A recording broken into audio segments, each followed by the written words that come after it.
T is ready. Mike is ready. I'm ready. I guess the important question is, are you ready? Hey, welcome to the Mykel Broady podcast. I am Mykel Broady, and thank you for being with me today. This is the second episode, Learn for a Lifetime. And just as a recap of the series, we're in the why series. So we're going to look at, why does this podcast exist? Perhaps offer some clarity of why you're listening to this even now. Last week, actually, we went over the story inspiring now. So what story, what elements inspired this current moment we find ourselves in as we start this journey? But now we're going to really dive into the whys. So it's going to be pretty exciting. And those 4 whys that make up this podcast, just to kind of rehash them, is learn for a lifetime, defy the odds, redefine normal, and exemplify kindness. Today, we're going to start off with the most important why. And I'm okay with saying it's the most important. I play favorites because I truly feel learning for a lifetime, that's essential. It drives all other whys. How can I defy the odds when I haven't even learned about myself to see what I'm capable of defying? How can I, exemplify kindness when I haven't learned from people that are so extremely kind and demonstrate that on a daily basis? How can I redefine normal when I don't know, when I haven't learned too much about what normal is and what some of the things that can be improved as it relates to normalcy? And so, as you can see, this is a big deal. And I sense that I'm already getting really passionate, and we're probably only about 2 minutes in. Today, I have with us the amazing Mykel Revenaugh. And just to say, when I think of lifelong learning, I equate that to Mykel Revenaugh. When I bring on guests, it's really important to me because I don't want to just bring them on because I respect them or I think that we can have an interesting conversation, but I truly feel like they mean something to this episode and they have a message to send. And so it is my pleasure to welcome to this podcast, Mykel Revenaugh. Mykel, thank you so much for being here today. Welcome yourself to the audience, please, and kind of share a bit perhaps about your learning journey. Sure. So it's such a pleasure to be here with you. And hello, audience. This is a really awesome opportunity for somebody like me who has been through a lot of evolutions of technology as it relates to learning to then kind of loop back around to really what I expect will be a wonderful, deep, and exciting conversation with an equally curious individual about how this happens. So the connection point with Mykel is really began more than 20 years ago with the founding of Connections Academy, which is one of the first virtual school online learning enterprises in the United States. If you kind of turn back time, and for some of you, it may be before you were born, but in like 1999, 2000 or so, technology was just starting to come into its own as a tool for learning. But it was mostly about computers in classrooms, computer labs in schools. Right. The internet was just kind of starting to take off. How do we harness this thing to help kids learn? And what occurred pretty quickly was that there was this confluence between what was happening with technology in education, what was happening with choice in education, so families being able to choose charter schools and other kinds of education opportunities within the public school realm, and just the kind of the rise of choice and optionality among consumers and people, in the developed world in the United States and everywhere around. Technology allows us to pick many, many, many different things, except in education. And so people used to joke that if a spaceman landed in a typical American public school classroom in 1930, 1960, 1990, 2010, it would all look pretty much the same, right? Kids sitting in rows, a teacher at the front. There might be different tools that they were using, but it was very much the similar kind of process. 20 to 30 kids in a classroom with a teacher, bells ringing, kids moving down hallways, all very much the same. So it became really clear that there was an opportunity to do something really innovative in this space by bringing together technology, choice, and the idea of really personalizing learning for kids. So in about August of 2001, a group of us came together and started looking at what would it take to create a really rich, meaningful, highly personalized learning experience for students in a virtual school where the kids and the teachers are separated by distance but connected by technology. And if you think about August of 2001, you know that right around the corner from that is actually September 11th, 2001. And so we were in the earliest stages of trying to think about what online learning could look like when 9/11 happened. And that had a really huge impact. Partly, I'm from New York, right? So all this stuff was happening literally in my backyard.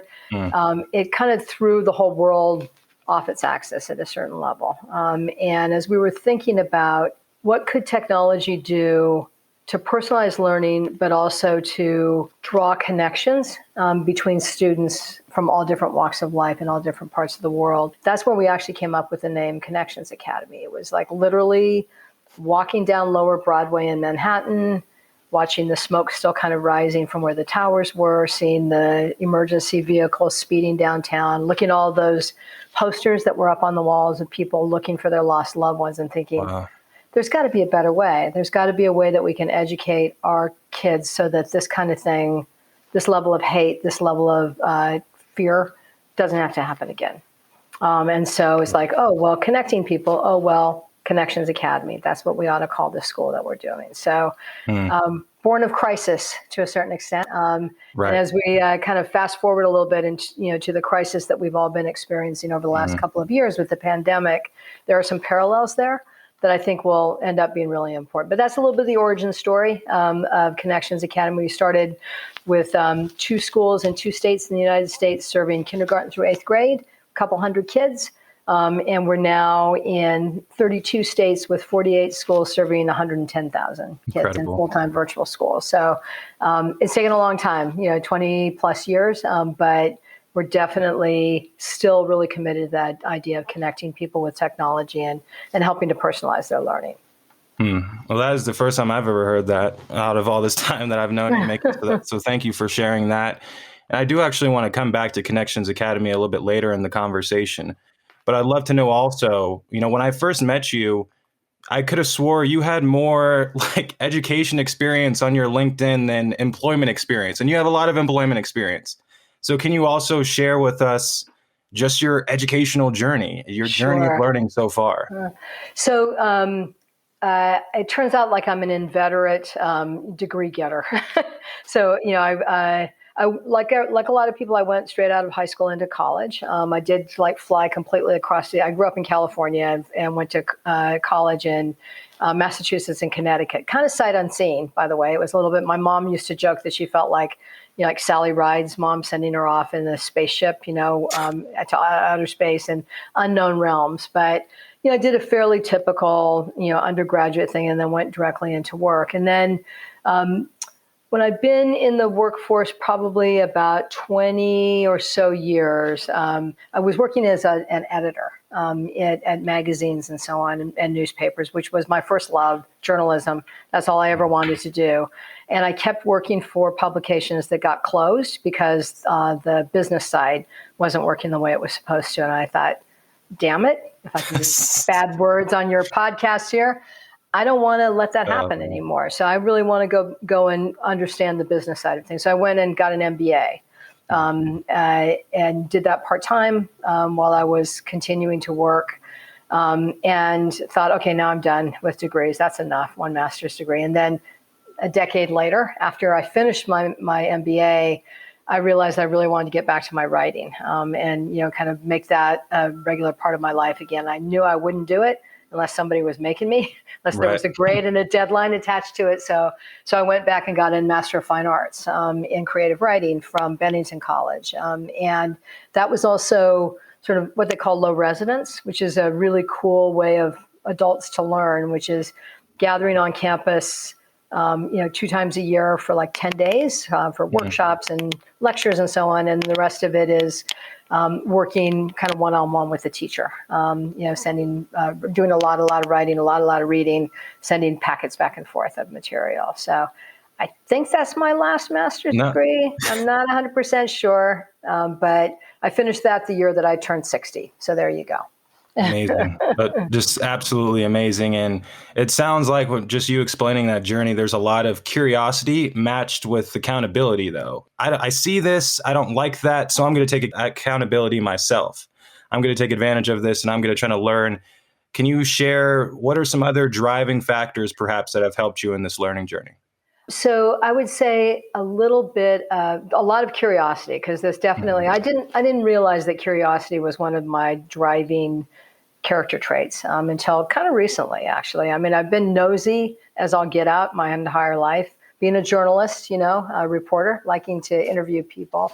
But I thought that was just the job. I didn't realize that part of that is what feeds my soul and my psyche is really understanding things, understanding people, understanding situations. So formal education is definitely part of that, having a set of tools, resources, frameworks for understanding the world in a different way than I understand it on a day-to-day basis. And then partly it's a little bit of pugnaciousness, maybe, I've never heard of that before. defiant, sort of like, who are you to say that I can't do this? I'm gonna do this, and I so love that. therefore I'll go off and learn. I did a little certificate program in nonprofit fundraising because somebody once said, "Well, you have no idea how hard it is to raise funds for a nonprofit." I thought, just you watch, I'll go figure it out. So I silently am defiant and then go educate myself in order to be able to do things I didn't know how to do before. It tied into curiosity, but also a weird kind of empowerment that basically says there's no limits to what I can do or understand. To the listeners out there, do you understand just why I brought Mickey on the podcast? She's amazing. And Mickey, just hearing that also, I want to bring up, it seems like so much of it is also learning about yourself first, though, like really, understanding who you are as a person and what you aspire to be. And so if I can share a little bit about my time at the beginning of the pandemic, that's where I felt like really my learning journey kicked off. And it took off because I really set aside time to figure out who is this guy I'm seeing in the mirror every single day for 20 years? Like who really was that guy? And, through reading books and through having a lot of internal battles with myself, I found that that's allowed me it's really set the foundation for how I learn today. And so I was reading a book called Start With Why by Simon Sinek, a great book, by the way. And as I was reading it, it was all about establishing those whys for your life. And so that's kind of when I started thinking, okay, learn for a lifetime. That seems like a goal I always want to be on, consistently learning, consistently improving. So learn for a lifetime, defy the odds. I looked at my own life and I saw all of these moments that I've defied all expectations, just as you mentioned, you watch me. I feel like I've had a lot of those moments too. And even the third one, redefine normal. It kind of goes hand in hand with that defy the odds, but that's rooted in this idea of what is normal. Why should I just say, yes, this is how I'm going to conform to how we have always done things? But no, I feel like we should be in a constant quest to redefine it, because guess what? When we wake up in the morning, if you look up in the sky, right, the clouds are not in the same place they were 15 seconds from before. You look up at the wall and that traditional old-fashioned clock, like it changes by the second. And so it's like physically the world around us is changing, but mentally, are we staying the same? Like that's a realization I had with myself at that time. And the last one I want to share with the whys is exemplify kindness. I really had to see how was I treating different people? What effect did I have on people after our conversations? Was it a good one? But even deeper than that, what potential effect could I have, right? Like that deeper understanding of how can exemplifying kindness, something as little as that, those small acts, how can it make such a huge difference in other people's lives? And so throughout the pandemic, I really settled down to learn more about myself. And I feel now it's easy to learn because I know what I'm here for. And that's expanding every day, but that's why it's easy. I know that I want to learn because that's my why. That's why I wake up in the morning. Can you even share for yourself maybe and even provide perspective and insight on how learning about yourself has helped you, and maybe even a time when you have learned immensely about yourself? So such a great question. And first of all, I'm in awe of anyone who kind of comes to that kind of realization early in their life.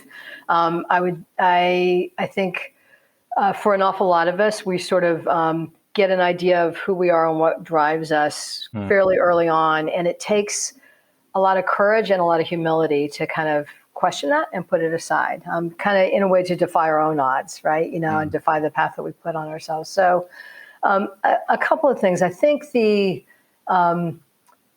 the importance of learning as a fuel for me, I'm not sure I would have been able to articulate that even more than 10 years ago, that learning is part of what gives me joy on a daily basis. I 100%, if you ask me, the first couple of things would be, learning and curiosity are the two things that really are my North Stars. But I'm not sure I would have necessarily have been able to articulate that. It's really been through kind of those quiet moments where you feel like your head's a little bloody from beating it against the brick wall, of what it is that you thought you wanted to do.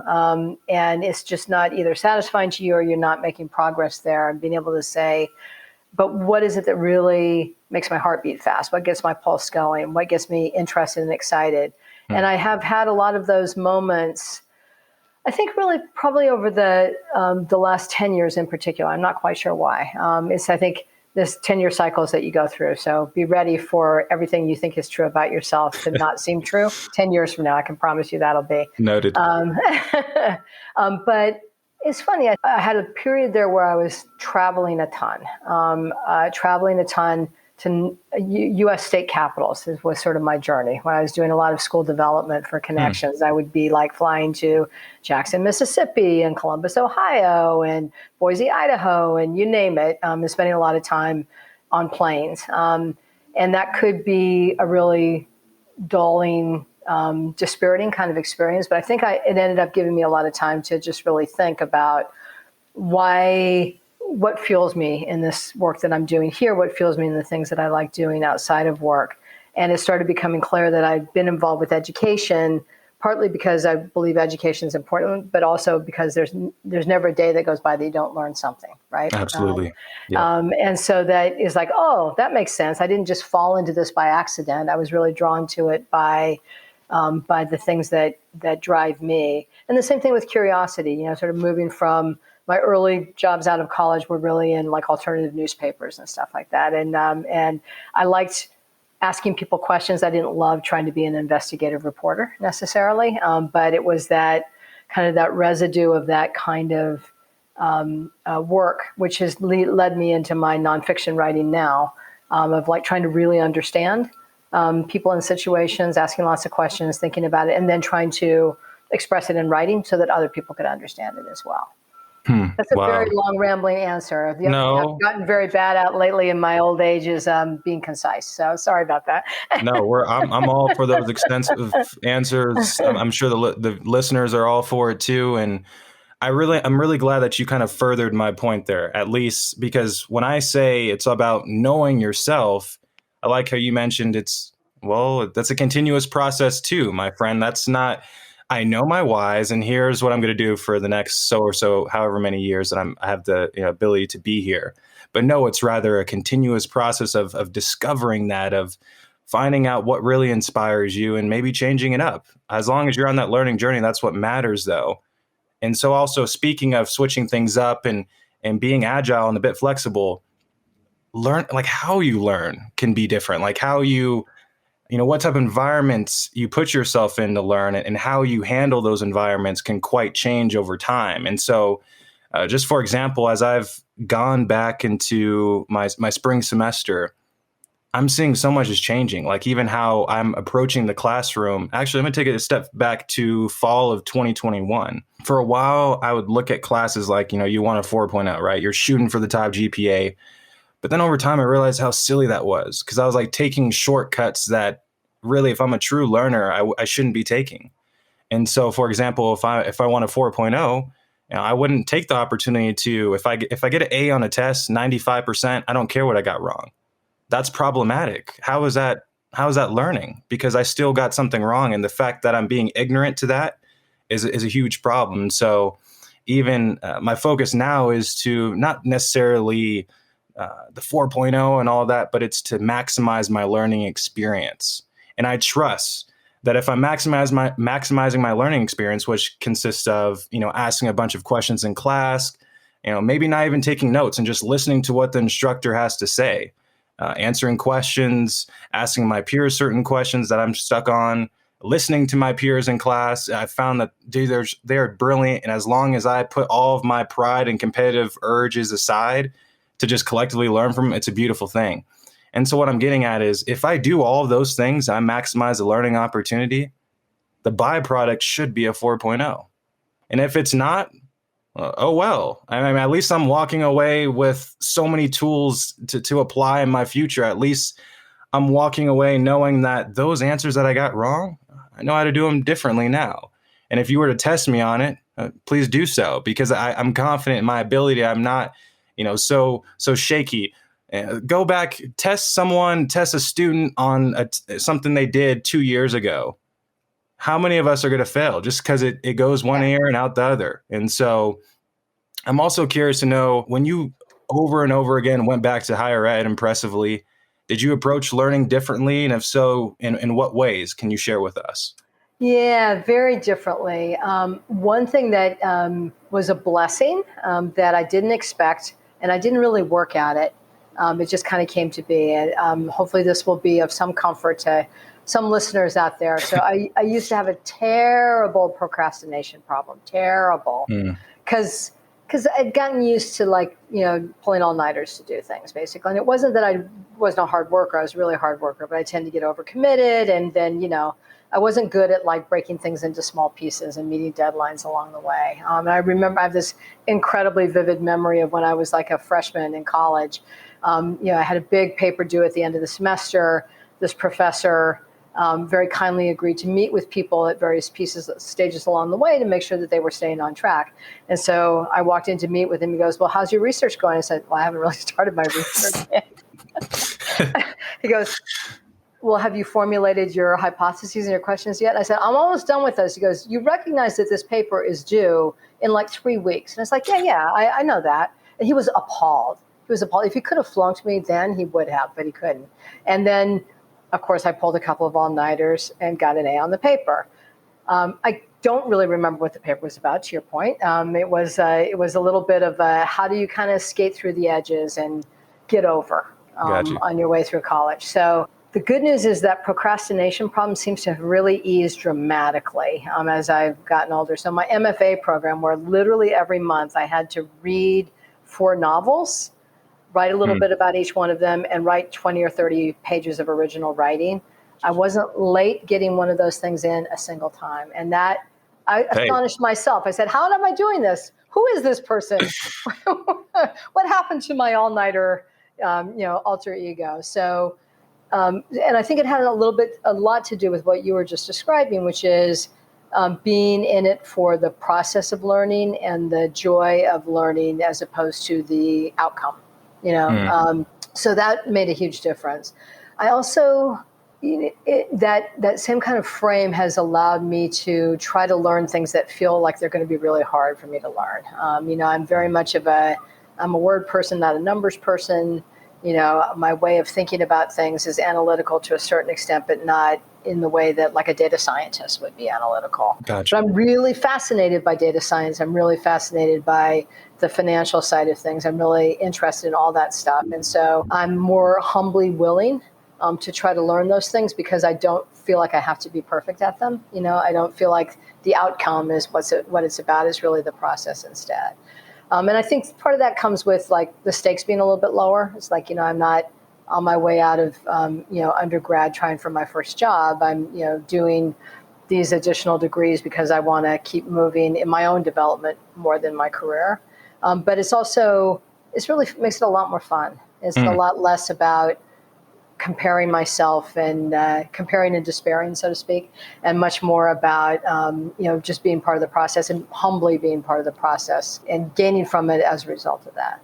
You better speak, Mickey. You better tell these listeners what's up. I love that. It's all about the journey, this lifelong journey of learning. And it's funny, calling ourselves lifelong learners, we're admitting that we will never have all the answers.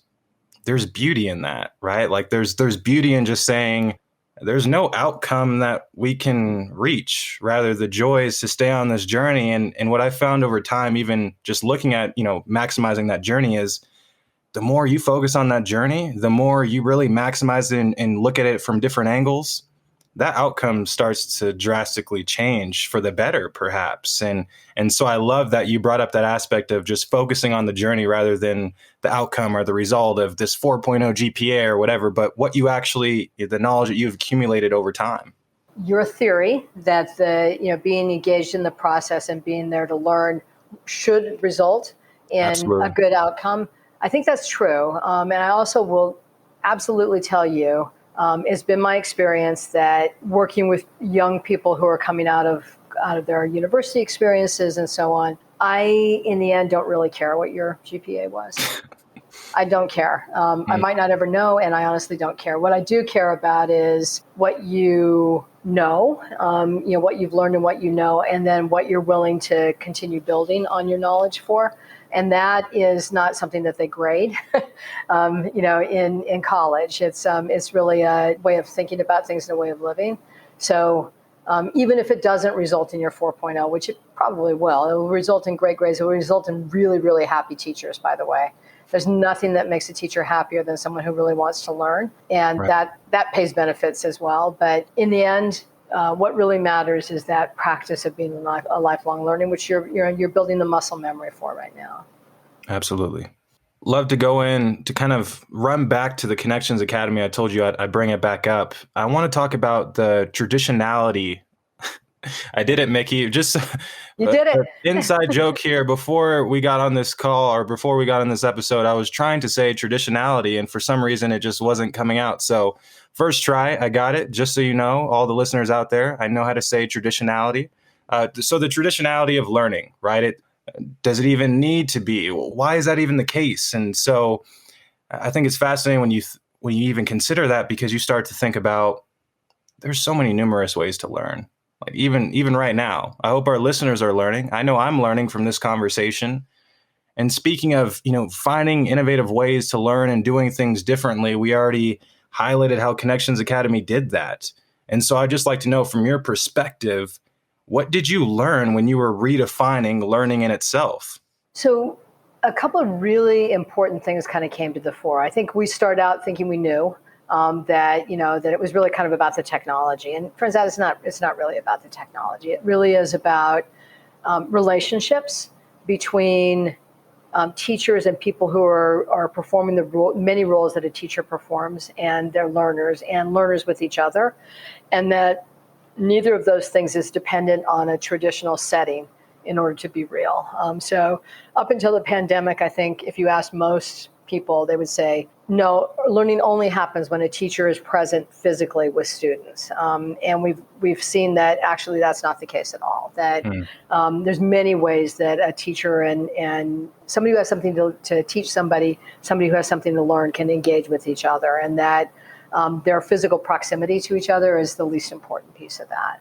And so thinking about the role of that teacher, which in a traditional setting, that teacher is the deliverer of content.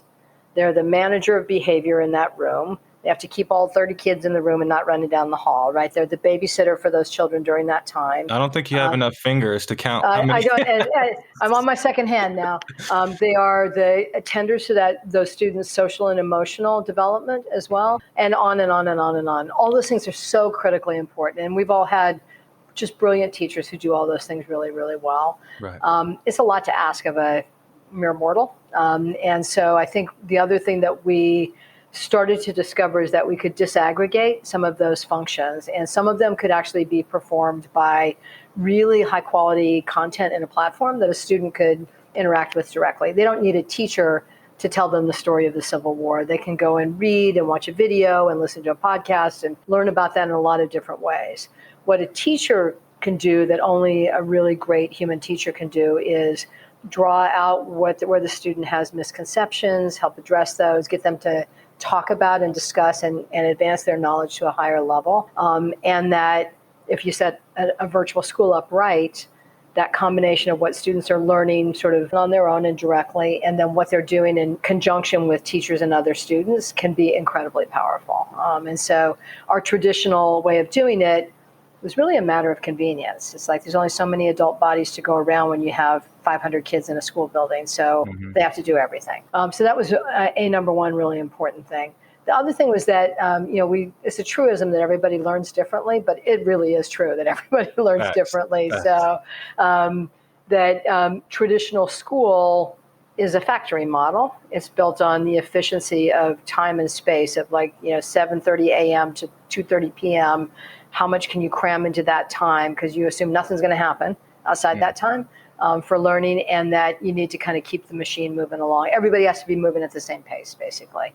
And we know that doesn't work really well for a vast majority of students are either bored to tears, sometimes struggling and bored to tears, you name it. So this online learning environment allowed students to move at the pace that made sense for them, to go really deep down the rabbit hole of a particular interest if they needed to and wanted to get help when they needed it, to really have everybody have a little bit of a bespoke and individualized journey at the same time that they're in a community of learners. So those were all revelations that we didn't get to until we made a ton of mistakes and started really listening to the learners. And that's what we heard from them. And that's what we're now hearing from more and more of them. That's fascinating. Oh, apologies. But no, that's fascinating. What really stuck out to me as you were saying all of that was just how critical teachers are, especially in Connections Academy. Did you have any interactions with those teachers? What unique characteristics made them stand out? Because I'm sure it's one thing to say, I want to teach, I want to do this and that. And I'm sure a lot of teachers are like, yeah, I want to do that in a physical classroom. Maybe not as much nowadays, but before, definitely, I want to be in a physical classrooms with the kids and all of that. But to be away from that's quite a barrier, I'm assuming, for a teacher. Can you share what stood out about those teachers that you guys had there? Sure. So actually, it was really interesting. From the very first, we had two pools of teachers that we drew from a lot. One was actually new teachers, people who were new to the classroom, who were excited about technology and what technology could do in terms of gathering data about students' learning, in terms of making learning more interesting and exciting. So that was the water they swam in. The idea of actually teaching with that all day, every day was appealing to them. And in some cases, they thought they might miss, getting the hugs around the knees that you get when you're a kindergarten teacher, but they quickly learned that they got to know their students incredibly well, and in fact better than they would in a traditional classroom, because they also got to know their students' parents. In a virtual school setting, you're interacting with the students' parents almost as much as you are interacting with the kid, right? Gotcha. That was sort of our newcomer teachers. The other pool of teachers we had, I would call veteran teachers. And so they top dog. They had 20, 25 years of having that face-to-face interaction, and all of them loved it. Nobody would go do this if they didn't really love teaching kids, but they saw that a lot of their time was spent doing things that were not their highest value.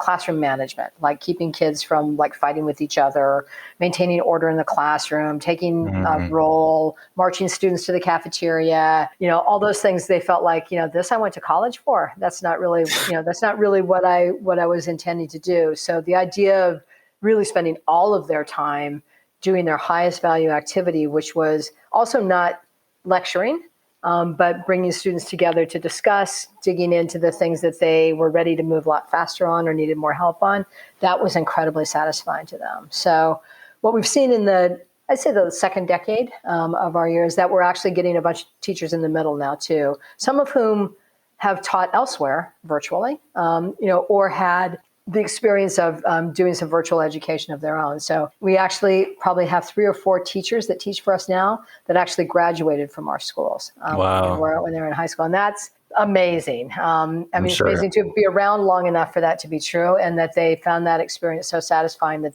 they really wanted to come back and teach in the school. So it's a new paradigm for teachers now. And teachers also have a lot of choices. This great resignation that we keep hearing about, it's hitting the education sphere really heavily, and it's because what teachers have traditionally been asked to do is either way too much for one human being or not that satisfying. So I think we're going to see a lot more people looking for options for non-normal or redefined normal ways of going about their profession.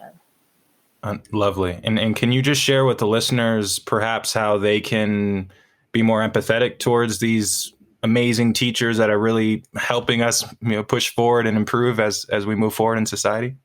Well, I think the most eye-opening experience I ever had was having let's say a 5th grade teacher in one of our schools or in a traditional school, walk through what they do in a single day. Including their interactions with different kids, what it is that they're looking for, what they're watching. And if you just listen to someone go through what their process is, even in a decently good day, not a really bad day, not a spectacular day, but just a normal average day, I don't think there's a listener in your audience that would come away thinking this is one of the hardest jobs on the face of the earth, and one of the most absolutely critical. And hopefully there's among your listeners people who want to be teachers, and I would say definitely do it, and make sure that you're in an environment where you get to work to your highest value, and really minimize the stuff that you do that you don't feel like is really adding value to you or your kids. Thank you so much for that. You heard what Mickey said. Please do so.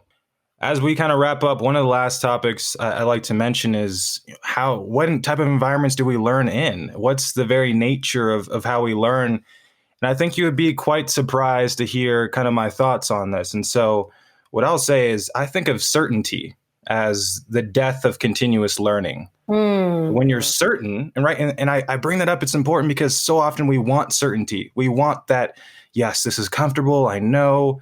But think about when you're certain, why do you need to know? Why do you need to learn if you already know, right? I guess that's what it really boils down to. But on the flip side, uncertainty, right? This thing that we've been really fearful of and that surrounds us so much and really is the only one of the few certainties we have in life in itself is uncertainty. That marks the birth of continuous learning, because now, oh my gosh, look at how much stuff we have to learn. We're uncertain. We don't know. And so I want to bring that up because that's important, because I know so often when we think of uncertainty and we get scared and all those things, but it really drives our excitement. It drives our passion for learning and for discovering new things. I heard a quote one time, I believe, I would never thought I would be bringing up a book I read in 9th grade on this podcast. But hey, thank you, Miss Knight, for sharing this book with me. I believe it's called The Most Imperfect Game, maybe the Most Dangerous Game. And one of the quotes in it was, perfection is the greatest bore. Perfection is the greatest bore. Perfection is the ultimate level of boredom. Wow. But perfection is a lot of certainty. So that makes sense, right? Like perfection, when you're perfect, you know what to do. You know everything to expect. Why do you need to learn? What changes do you see in your day? But when you're not perfect, when you're imperfect, when you're a lifelong learner and you just want to discover the answers, it's a hell of a ride. This is pretty exciting. So Mickey, what do you have to add to that? I'm sure, you're a lot of things are just firing off in your head.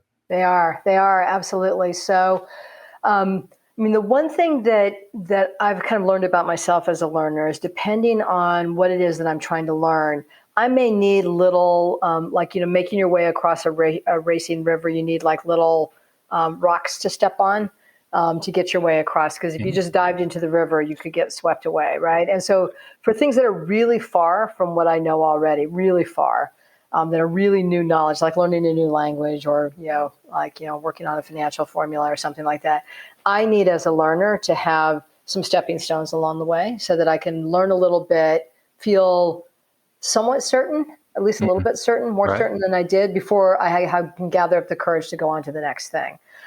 For something that's more or less close to something I know already, even if it's new, I'm happy to jump in the river and just get swept away by it. I don't really need that sort of like scaffolding to get me there. So I think part of what I agree with you 100%, that certainty is the death of continuous learning, and that perfection is the ultimate boredom. Both of those things are absolutely true. Sometimes a little taste of that, though, is necessary to gear up for the next leg of the journey. And knowing that about yourself and knowing when you need that and knowing who can help you get that is really, really critical if you're really going to be committed to this idea of continuous learning and lifelong learning. Which is why, an awful lot of people get to a certain place where they're the master of their domain. They know exactly what, and they just stay there because doing something more, it feels scary and threatening, and you might fail. You might fail. You might not learn it. It's like, that's the other thing is, as much as you apply your mind to something, there's some things you might not ever master. And that you got to be okay with that too. So when you kind of looping back to your knowing yourself being a really critical first step to this is like really understanding through trial and error and being miserable sometimes, like what works for you in a learning journey, and giving yourself the grace to have a stepping stone to rest on for a little bit if you need that before you're ready to move on to the next thing. So there you go. That's my advice on making your way through the river of learning here. Amazing. Well, I'm excited that we at least have that advice, and I think a lot of us are ready to cross that river, whenever desired. I also like to add on to what you said, though. You brought up really some great points on, this idea of you still want a bit of certainty, though, right? Not to say you want your life to be completely uncertain and you don't know what to expect. That's not really healthy, right? But the beautiful thing, and what I've learned from, I was speaking with one of the former CEOs of ADT, Narain Gursahani, who is just an incredibly humble leader, an amazing example. He told me when I was kind of giving him, my spiel here, and he said, I agree with you, but, there's certainty in that uncertainty. And I said, okay, well, what is that? Well, the certainty is who you are, is how you show up, is the things that we've already shared on this podcast, is that certainty in who you are and the purpose you serve. So you can go into any uncertain environment with that brief, that pinch of certainty in yourself. And that can carry you. I trust it. And so that's also what I wanted to add, and that I feel kind of wraps that up too. That's brilliant. And the more you learn, the deeper that certainty that you carry along with you becomes, because you've experienced it multiple times, right? Fallen down, gotten back up. This is a good thing. So that sounds like fantastic advice to me. It really does. Lovely. Yeah. And as we wrap up today, I'd like to end on a quote that I feel has always occupied my mind, and I feel has been a really driving factor for me to continuously learn. And here it is. Think of an inquisitive, bright-eyed child asking many questions about the new world around them. You can just imagine them playing around in the dirt, looking at the dirt and all that. Now, why should that burning curiosity and hunger for understanding ever change as we age on in life? If anything, the only changes necessary are the complexity of the matters in question as we get older and more mature, and we can accumulate our knowledge, over time, and the urgency in which we act on them. That should be the only changes: the complexity of the matters in question and the urgency in which we act on them together. Mickey, what are your thoughts on that? I think if you're really, really, really fortunate, that urgency stays with you and comes up in new things that you don't know yet, and you feel an urgency that's self-driven as opposed to about survival. And that's great. That's incredible juice. But yeah, that's that idea of the excitement of a child in learning the world for the first time. We get to carry that with us, then we've led a really, really good life. And that's what I'm hoping for myself. That's what I hope for you as well. Thank you, Mickey. And I want to do something special as we close out. Typically, me and Mickey always end off our conversations. We give challenges to one another. I'm going to put you on the hot seat here, Mickey. Would you like to give a challenge as we end off here to all the listeners out there on just something you'd like them to do, perhaps, or encourage them to do? I would like to ask every listener to defy the odds of their own current life and to pick one thing that's so far off the realm of what they know that they'd like to learn, and name that. And that's a really scary, humble thing to do. If you can name something that's so far beyond the realm of what you know now that you would like to learn, ideally for no good reason, by the way, other than you want to learn it, but and name that. Name it. Call Mykel up and tell him, write it down on a piece of paper, whatever it is. And that will become your goal and your North Star for your learning journey ahead. Thank you so much, Mickey. And just so you know, for the record, you're not the only one you're not the only one with goosebumps. I also have goosebumps after hearing that. So that's the message to all the listeners. As we wrap up, just thank you so much for listening to this. Thank you, Mickey, for being on here today and just talking about learning. I would like to encourage everyone to continue the conversation. Just because Mickey and I were the only ones talking doesn't mean that we should be the only ones talking. We would love to hear your insight. As mentioned in the first episode, I'll be releasing a specific listener feedback episode to where you can hear your own thoughts and in your voice, even if you desire. And so please contribute. With that said, please have a great day, whatever day it may be for you, whatever type of day it may be for you. We'll talk soon. Let's hit the music.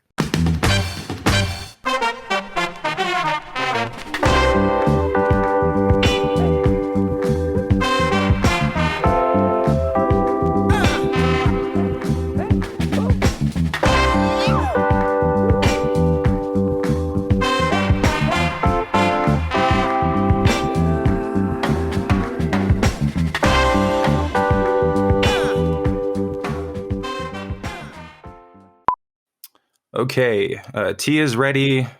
It's a bit bitter today, actually. I don't think I did enough steeping. Mike is ready. I'm ready. And really, an important question is, are you ready? I am ready. Do you want to start over? Sorry, it's my fault. Oh, no. I got to get these cords out of my lap. I move my arms too much for me to be swinging them around. Yeah.